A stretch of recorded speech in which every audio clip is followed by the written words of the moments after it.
IVM. Hi everybody, just wanted to ask everyone for a quick favor. We're running a brand survey right now and would really appreciate it if you could let us know what you think about the advertising on IVM. Go to ivmpodcast.com/survey and do let us know. As part of this, we'll be selecting 10 random participants and sending them some IVM swag, so do fill out those surveys.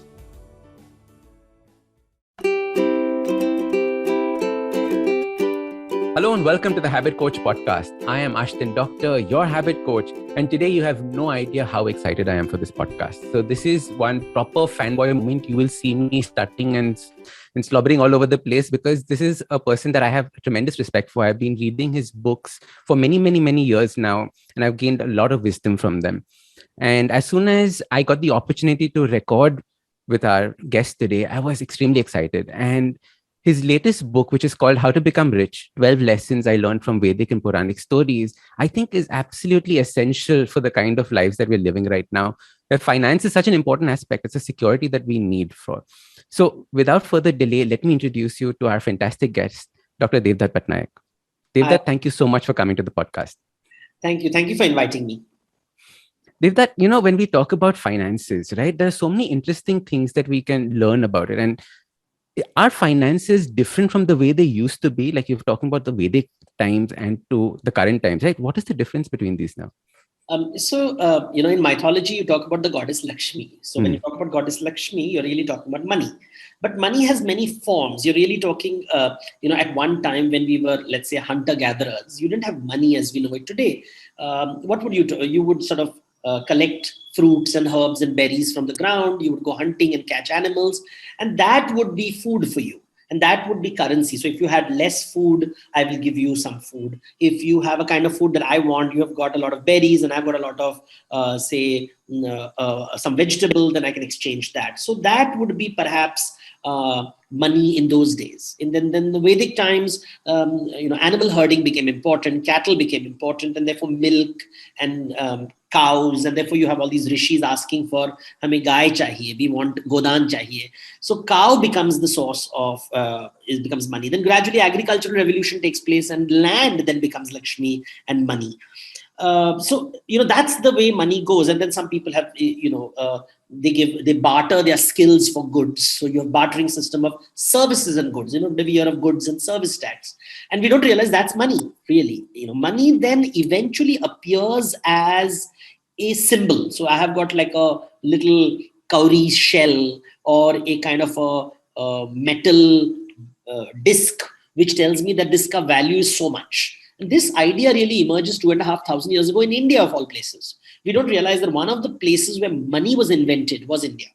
And it was invented by merchants in the Gangetic Plain, and they used the word kashapana from it, from which the word cash comes. So today we use the word cash, and this word comes from an Indian word, kashapana.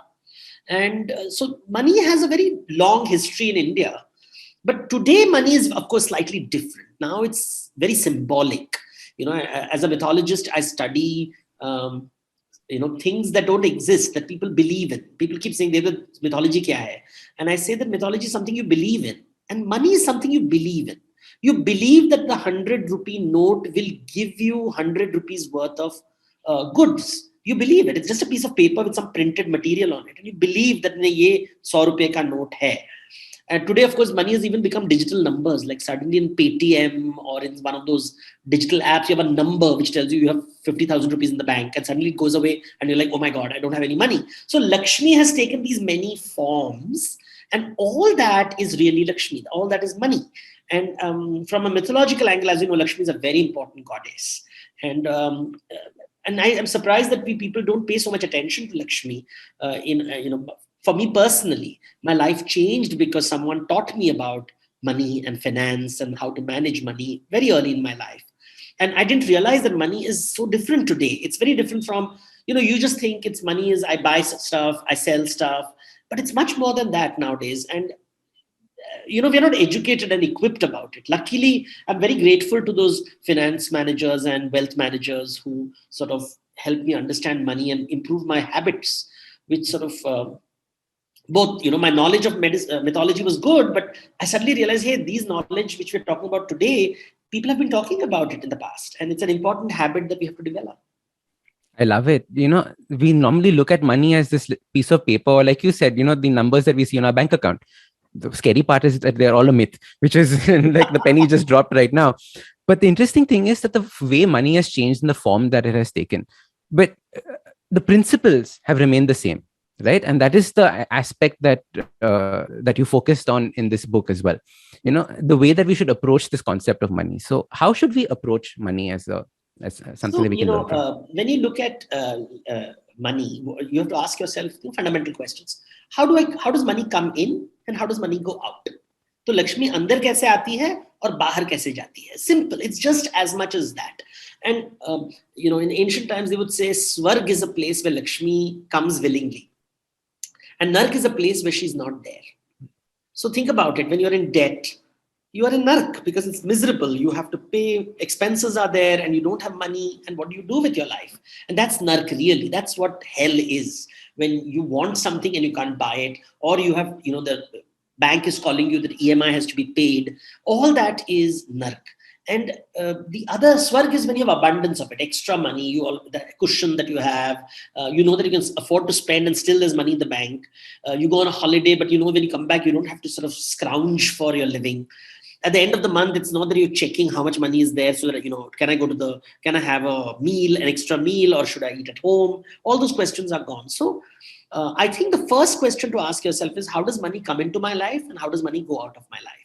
And my mother used to do this as a child. She would always she had this little book where she would maintain her accounts. And she would say that, what is the income and what is the incoming and outgoing? So I obey. She would use this word in Odia. And I would always say why she says it. She says, just do this little exercise every day and you see what difference it happens in your life. Just, check how much money is in your wallet and how much money is going out of your wallet. And it's a simple thing that we don't do, right? You're going out of the house, just check the wallet. You have 20 rupees. And when you come back, is it 20? Is it 30? Is it 10?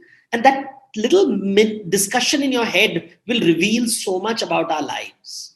Of course, today we have to think of digital money also. So you just check your digital account when you're entering, leaving the house.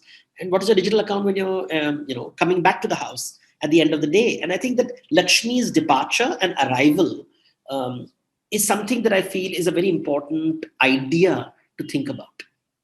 This is such a beautiful topic because, very often we get stuck in that hell, right? And the question is that how do you get out of that hell? Is it about only that once Lakshmi comes in, you can get out of this hell? Do you get out of hell first and then Lakshmi follows? Like, is that a chicken and egg story? Yeah. So, there is this story about ancestors hanging upside down from a tree and there's a pit below.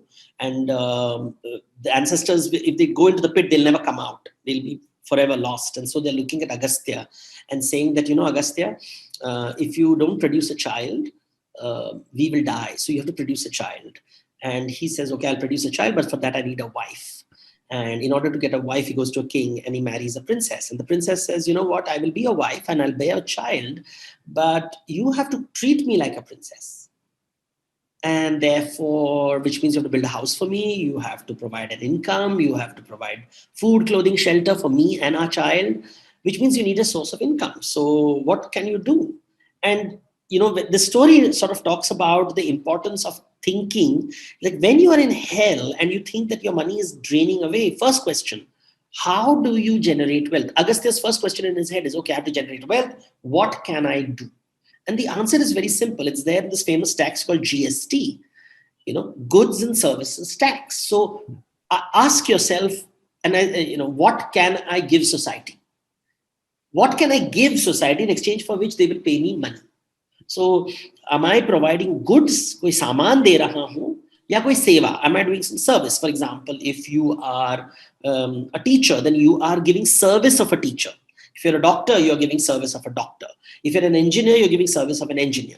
If you are, nowadays, or you're manufacturing, let's say you start, you're a cook. So what you're serving food, you have a restaurant, you are providing service of hospitality. If you are a manufacturer, you are manufacturing, say, a bucket, or you're manufacturing a pot. So you have to understand either goods or services. If not one of these two, there's nothing else you can give. See, in the old days, people, what is the meaning of the word Rakshas? Rakshas is someone who grabs money. Someone who grabs money, so chor, what we'll say, kuch nahi hai to usne chori kar diya, because he took it. But in Indian model is that no, you have to exchange. A good business is about exchange. So if you want to get out of your nark, you have to first ask, okay, I'm going down, down, down. What is it that I can, don't think of what I can take, because then you will become a criminal. Then you are like, okay, I can take money, my mother will give me, or I'll go and take a loan. That's what people do, right? They jump from one loan to the other loan to the other loan. Ye dost se 10 rupiya liya, fir dusre dost se liya, fir teesre dost se liya, and you are in this trap. What you need to do is have to earn 10 rupees. And in order to earn, what is the goods and services that I bring to the table? And write that down. And I think that's where we begin. And many times when we're saying, मैं job करता हूं, I always ask people, अच्छा, what service are you selling? And they don't get it. They're like, नहीं, मैं job करता हूं, I'm doing work. I said, no. Job means you are selling a service to a company for which they're paying you 1,000 rupees a day, 500 rupees a day, 200 rupees a day. And when I talk like this, people are like, I never thought like that. I'm like, but you're giving service. कोई मुफ्त में पैसे नहीं देता है तुमको. तुम job जब, if you're going telemarketing, then you are giving the service of putting and talking to someone in exchange for which the company is paying you X amount of money. And I think we are not trained to think like that. So I think to get out of your nark, first identify these two things. What is the goods you are selling the market? What is the service? And simple ways to just check in your house. What are the goods and services that run your house? Food. You have food. Somebody's cooking the food. Somebody is washing the clothes. So there are clothes. Somebody has given you clothes. Somebody has given you food. Somebody has given you furniture. These are goods. What are services? Washing, cooking, cleaning. 3 services to kam se kam ghar mein hoga. Are you contributing in any of these goods and services? Because sometimes you can just work at home, and reduce the cost. See, once a friend of mine told me, I have no money. I said, okay, get the maid out and you do the maid's work at home and take the maid's salary from your mother. And he said, no, how can I do that? I said, it's a source of income. It made him think about services. And I said, the maid is providing services. We use words like maid, but she's actually a service provider. She comes home, she gives a service in exchange. वो बर्तन मांजती है. So what is it that you do? And then I think that sort of, it's a humbling thing that helps us think, okay, this is how I get out of narka. This is how I make, maybe not swarg, but धीरे धीरे ऊपर जाएंगे हम लोग. This is such a powerful thought, because the first question you ask yourself when you don't have enough is, what can I give? Yes. And that is the beauty of this idea. What can I give? Can I give a goods? Can I give a service? Can I give something? Only then can I get something in return. And I think that itself is just a starburst moment. The second thing that I took out from this conversation, which is so interesting, is you're never working for someone. You're always working for yourself. Yes. So don't think that I'm doing a job. It is technically I'm working for Ashdin Incorporated or Devdutt Incorporated. You see, this is the idea of yajna. So it's not like Devdutt's idea. This is for thousands of years.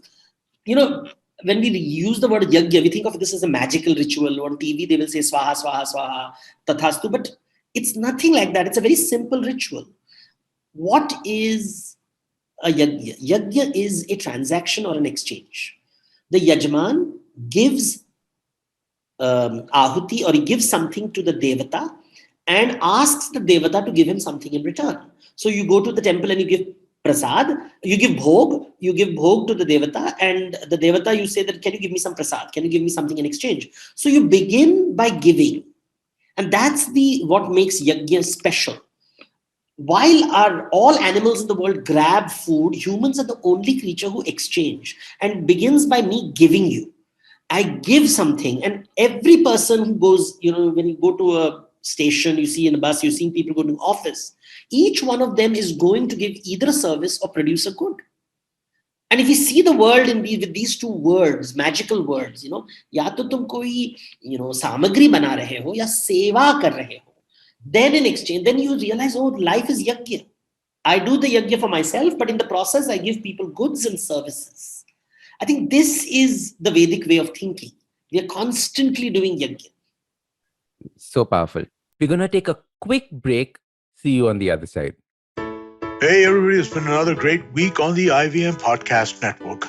In the series on podcasters, on storytellers and storytellers, Vineet talks to the founder of Kids Stop Press and host of the Raising Parents podcast, Mansi Zaveri. They talk about her journey of building one of India's most trusted parenting content brands. Tune into the Musafir Stories where Saif and Faiza speak with Hussein and Keshav, hosts of the podcast Far From Fact. They discuss lesser-known places for the weekend in Mumbai for both tourists as well as locals. On the Edges and Sledges cricket podcast, Ashdin and DJ wrap up the England vs India Test series and talk about Manchester's Test match cancellation, India's T20 World Cup squad, and the IPL 2021 restart. And on Say No to Drama, Chetna suggests time management to beat procrastination and urges us to stop glorifying working weekends. Do follow us on social media. We're IVM Podcast on Twitter, Facebook, Instagram, and LinkedIn. And remember, if you're enjoying this show or any of our other shows for that matter, please do tell a friend. That is the most helpful thing that you could do to help us out. And finally, this week, we'd like to thank our sponsors on the network, Cred, Bank of Baroda, Quarter, CoinSwitch, Kuber, and Intel vPro. We really do appreciate the support. This is what makes it possible. Welcome back. Let's jump into the conversation. Now, this is how you get out of hell. What about living in heaven? So, what is heaven? Heaven is when you have enough money to pay for all your expenses. You even have money to pay for your friends' expenses, family's expenses. So all expenses are taken care of, and you're not worried about your next paycheck. You're not worried, oh my God, I'm not living check to check. I'm not like, कल का salary नहीं आया तो मैं वापस नर्क में चला जाऊंगा. कल job चला जाएगा तो मैं वापस नर्क में चला जाऊंगा. So people work towards pension, right? One day when I'll retire, I'll have enough money to live my life. Now, when you have excess of resources, what do you do? Now, there's a whole process of creating excess of resources. That's another conversation. But when you have extra resources and you realize that I have more money than I need, now this is the time when I feel you have to ask yourself, what do I do with extra resources? They say that when the Neolithic revolution took place and farming started, people for the first time were confronted with the question, do I store or do I share? So when I have extra money, do I keep it with me or do I give it to others? And that's the question we have to start asking ourselves. Do I store or do I share? And I think that's when Swarga becomes Vaikuntha. Swarga and Vaikuntha are two different concepts. Swarga is where the... What is Vaikuntha? Vaikuntha is where Vishnu lives. Vishnu, the god, we call the preserver god and all that. But basically, they're two different heavens. Let me explain this. This is found in Buddhism, Jainism, and Hinduism. They use different words. For example, Jainism will use Siddhaloka or Buddhaloka in Buddhism or Buddha Kshetra. So, Swarg is a place where all your material needs are met. But you can go to the next level where you are helping others satisfy their material needs. Because now you are under no obligations. Now you are saying, you know what? I have got the knowledge. I have got the money. I have achieved what I wanted to achieve. Let me help others achieve what I did. Let them also learn my tricks. Let me share my trade secrets. Let me enable the next generation to do what I did. And that mindset of generosity, not giving people money, but enabling them to come out of naraka. So no, you don't give money and say, okay, I'll now pull you out of naraka. No, that's not your job. Your job is to help others pull themselves out of naraka. And I think because you have got extra money, you have the time and the bandwidth to focus on others. When you are focusing on your own life, you're busy struggling with your own struggles, your own achievements. You don't have time for other people. You're focusing on, hey, I want to make my money. I want to buy my house. I want to get my car. I want to get my pension fund. But one day it's all done. Some people do it early. Some people do it later in life. But we all do it. I mean, hopefully we do it. Some people, unfortunately, spend their entire life struggling, which is so sad. But the fortunate ones who are able to achieve it, some achieve it at 40. Let's say the Zomato people have made so much money now. Suddenly you've sold this IPO and you've got like 20 crores with you. And you realize that, you know what, I need 5 crores to live a very comfortable life. A super luxurious life will need about 10 crores. What do I do with the remaining 10 crores? Now is the time when you start thinking of other people. Do I store? Do I share? How do I share? Do I just blindly throw the money away? Or do I help invest in other people? Invest in small businesses, invest in people's startups. Do I invest in the stock market? Invest in these funds. Let me figure out ways to help people, small people, somebody starting a shop, somebody's wanting to learn something, your friend wants to learn, somebody wants to learn dancing, he doesn't have the 10,000 rupees, do you want to give him out? Keeping in mind that you're not giving it as charity, but as investment. That I think is the key, not charity, but investment. Investing in people. Knowing that you may not get a return, but you can afford to not have a return at that stage. That's what a person in Swarga has to do. So you make the journey from Swarga to a higher reality. I think that's an important space too, which many rich people unfortunately think the whole point of being rich is to party. Correct. That's not a spiritually uplifting idea. It's a very lazy idea. And most people are wondering, what do I do now? I've made all the money, and they're very frustrated with their lives because they don't realize there's achievement and there's super achievement. Achievement is material, super achievement is spiritual, where you start thinking about other people. You're saying that, hey, my needs are met. I will focus on my contentment and I will enable others to satisfy their aspiration. This is so powerful. There are two thoughts that come to mind. One is, for example, I donate 10% of all my income to a charity. Right? The way that you're saying it is don't think about donation. It's not about giving away. It is now about how do I think of investing it in that charity or investing it in those people who are going to be using it. And I think that mindset shift is important. The second interesting learning was that do you really need to have all your financial needs met before you can start helping others, or can you already go to that level without necessarily having all your financial needs met? So it's not sequential, it's simultaneous. But the fact is, at the end of the day, you must take care of your own bills. You see what happens with social service and all that. Some people believe that if I help others, somehow I'm a superior human being, and I'm better and society owes me something and people should appreciate me for helping people. And that's what spiritual upliftment is about. In a yajna, I do things because I expect something, right? I'm giving in order to get something. But in the spiritual space, you'll say that, I'll give without expecting something in return. That's the shift. So you can divide your work saying that, okay, this work I do in order to get something in return for me, but this work I do without expecting anything in return. I'll still give goods and services. So money being, a symbolic means, but either I give money or I give some goods, I buy books, I help people study, I create jobs, but I don't expect anything in return. Mujhe kuch nahi chahiye. So this separation, if you can do very clearly, it's very important that I don't like words like charity. I don't. I say everything is yajna. Everything is an investment with a return. Difference between a material and a spiritual activity is that in the material, I want a return. And in a spiritual activity, you're saying it's okay if I don't get a return. Or the return, my return is a very different kind of return, but I'm not expecting it. If it helps people, great.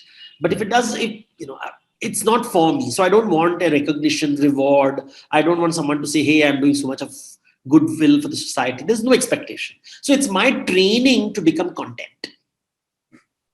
I love that. My training to become content, because when you reach that level, then you're not looking for validation from anybody else.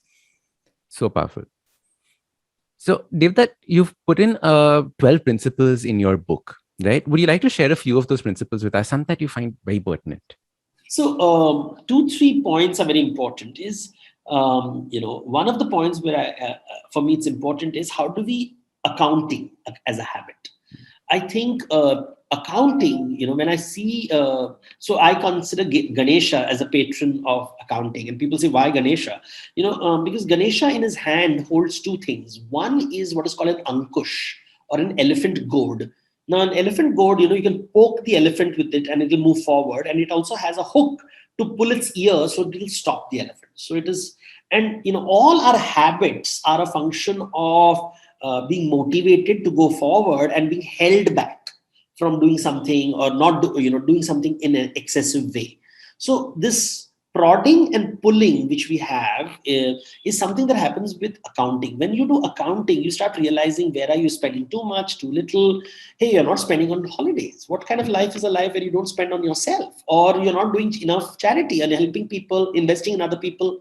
Then you're balancing your thing. So I think accounting is doing an Excel sheet and figuring out, now there's so many softwares and apps which help you do that, which tell you what are you doing with your life and your money and how you are investing, your things that you're earning. Or is all your earning going in expenses? Are they going in paying bills? So that's one point that I feel is a very important idea. I call it, how do we manage money? Ganesha on accounting and planning. So thinking Lovely. of the future and thinking of the present. How often should you do that? The accounting principle. Is it an everyday thing, a weekly thing, a monthly thing? How often should you? It depends, minimum a weekly. I think a weekly habit is good. I used to do it weekly, and it took a long time because it's a very painful process. And I would like every Saturday morning, force myself to look at my balance bank book and say, okay, I have so much money. Initially, I had only one source of income because I used to work in a company, and that's the only source of income. Then gradually, when I started doing mythology work, I had money coming from articles, money coming from books, money coming from other places. So I had to, and there were small amounts of money. They're small, but together they made up enough to take care of my expenses. But I had to remind myself, oh, have I put the bill? Have I raised the invoice? Have I paid my taxes? That part is, it's a lot of labor. And then reminding myself, oh, these bills have to be paid. Milk ka paisa dena hai, building ka kharcha hai.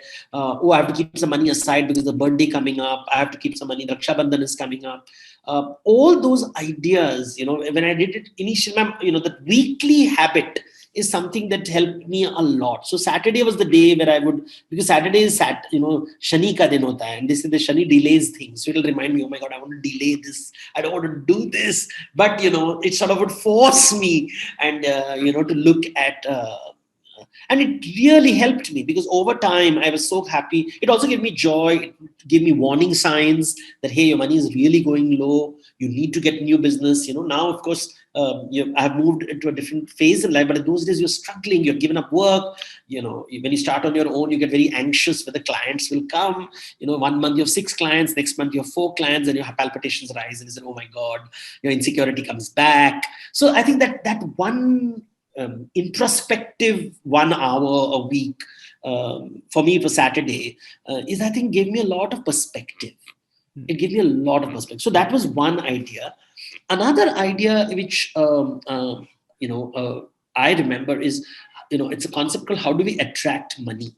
And again, it comes down to Vishnu, which was Vishnu on repeat orders and referrals. So, I always tell people which is the most important temple in the country.